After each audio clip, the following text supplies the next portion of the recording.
Hi guys, welcome to Living's Creative Channel. My name is Lydia. In my last tutorials, I treated on how to draft a basic block pattern, and which I received a comment that I should also show the sewing aspect of it, which I'm going to do in today's tutorials. And I'm also going to go ahead to also fix a flare on this half basic block pattern so that it becomes a dress. To all my subscribers, I want to appreciate you all. And if you're new here, please hit the subscribe button and also the notification bell icon. Please leave me your comments so that I will know your progress so far. Share with your friends, your colleagues whom you think are in need of this video. Tag all of them to don't learn alone, don't be greedy. So enjoy the rest of the tutorials. On this pattern, as you can see, there is a 1 inch mark away from the nipple to nipple point on the bust line. This is the point where the bust dart stops. And there is another 1 inch mark away from the bust point on the nipple to nipple line. So which I also modified on the second pattern, as you can see. So this pattern is the same as this one. The difference here was the marks that I give. But when it starts from the bust point down to the waist is the same. Just the only difference was that I was using this other pattern to show some examples. So that was what made it rough. But aside that, these two patterns are the same. I just transferred the whole thing into another pattern so that my work will be so clear. So this is the actual basic block pattern, and this one is this one that I brought now is the modified one. So with this pattern, this very one, you can use it to manipulate any form of dart. Princess dart, bustier dart, name it, anything at all. I strongly recommend that you check my video on how I drafted out this pattern. I will leave the link at the description box so that you can construct patterns by yourself. So I traced the modified pattern on a fabric and applied the necessary sewing allowances. So what you are seeing me marking with the white chalk is the underbust. That's when you take the measurement from the shoulder to that point.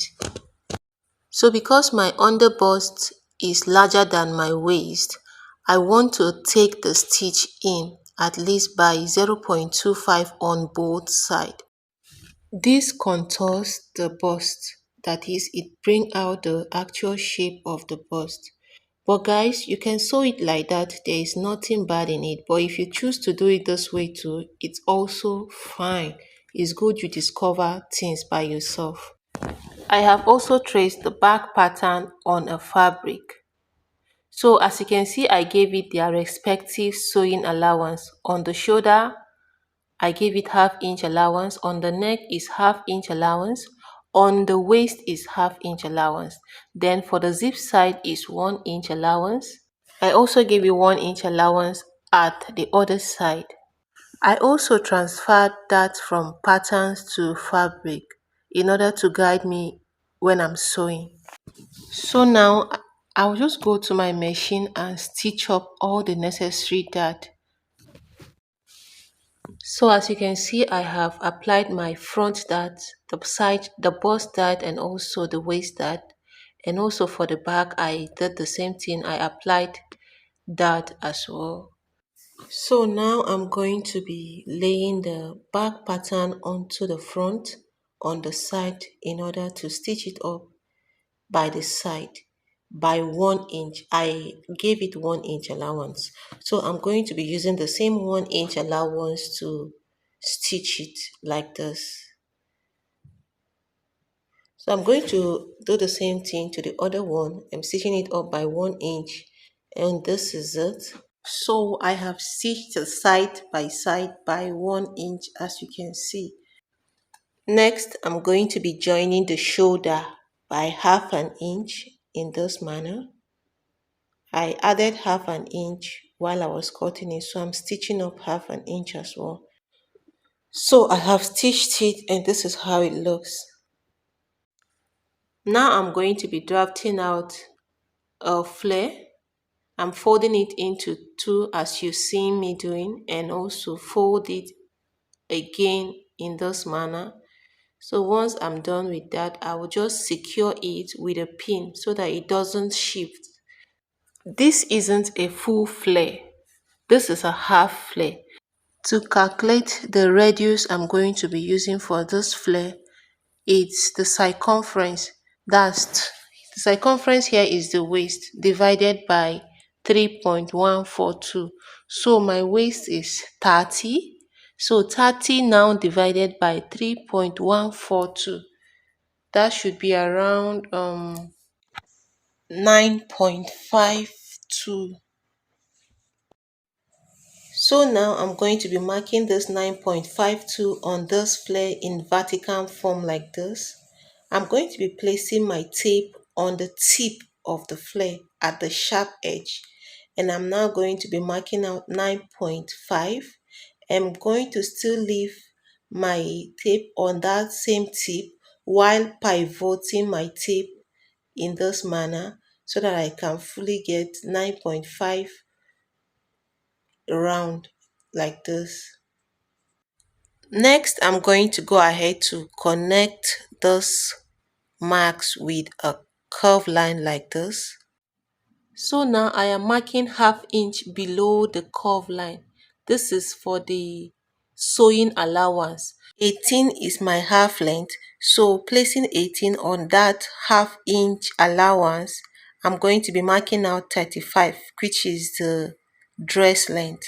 So still placing 18 on that same half inch allowance below the curve line, I'm marking out 35. I'm still going to be placing it and be doing more of that until I get what I want. So once I achieve that, I'm just going to go ahead to connect those marks. After connecting the marks, I'll just go ahead to cut it out.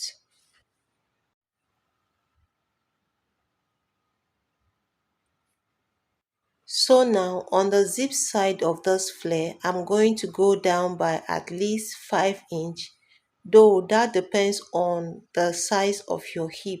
If your hip can go through it, it's okay. So once I'm done with that, I'm just going to connect it by 1 inch to the down 1 inch. So that means the zip side has 1 inch allowance as well. So once that is done, I'm going to go and stitch it up just like I did now. So leaving the 5 inch that I showed you earlier. I notched the center of the flare and I also notched the bodice as well. So I'm now going to be joining these two notches center. I'm going to secure it with an office pin and I'm going to sew it from that center towards one end of the zip and from that center to the other zip end as well. So now after joining the flare and the bodice, this is what it looks like. Next, I'm going to be marking out the 1 inch zipper allowance I gave it. So I'm going to mark it from top, that's the neck at the back, to the flare, to that 5 inch I gave at the flare too. I'm going to be, once I'm done with that, I'll just go ahead to connect those marks. And once that is done, I'm now going to be I'm now going to go to my machine to fix the zip on that line.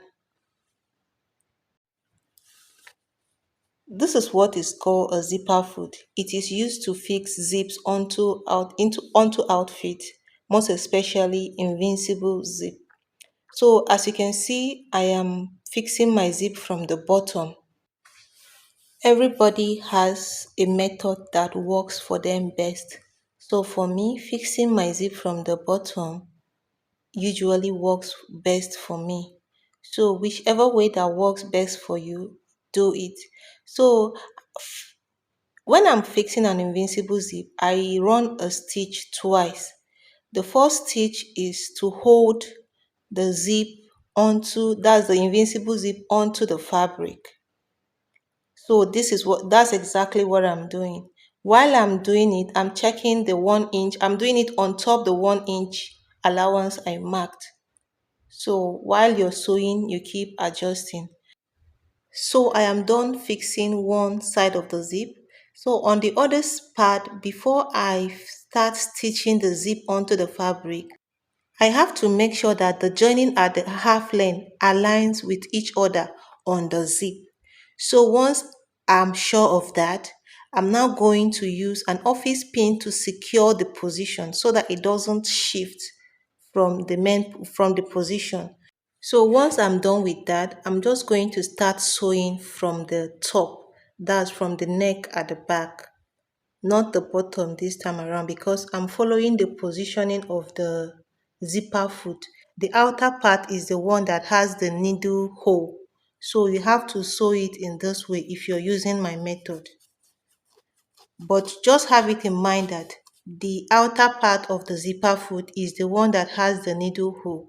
So just for you to take caution when you're sewing.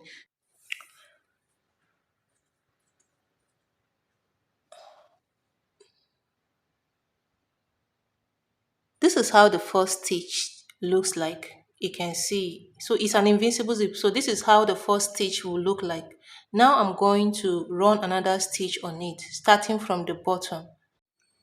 As I'm running the stitch on the zip, I'm using my left hand to open up the zip teeth.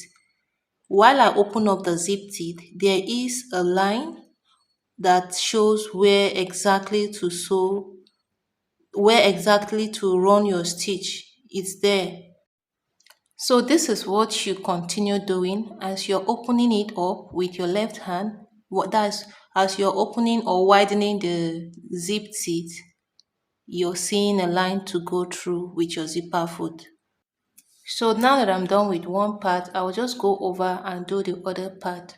This time around, I'm sewing from the up. Well, I'm doing this in this way because of the needle hole on the zipper foot.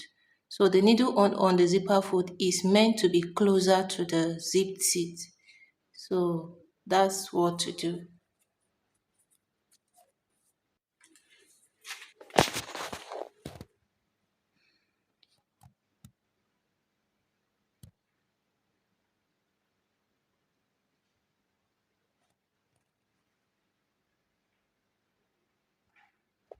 So after running stitch on this the second time, this is how it now looks. So as you can see, the zip has hidden. It's no more there. The invincible is not seen at all. And take note, look at the joining. Can you see that it aligns? So if you want yours to be exactly like this, make sure you secure that place first before you do the other part. So here we are. Please do not forget to subscribe. Leave me your comment, questions, and contribution. Share with your sewing mates, your colleagues whom you think this video might be helpful to. See you guys in my next tutorials. Bye.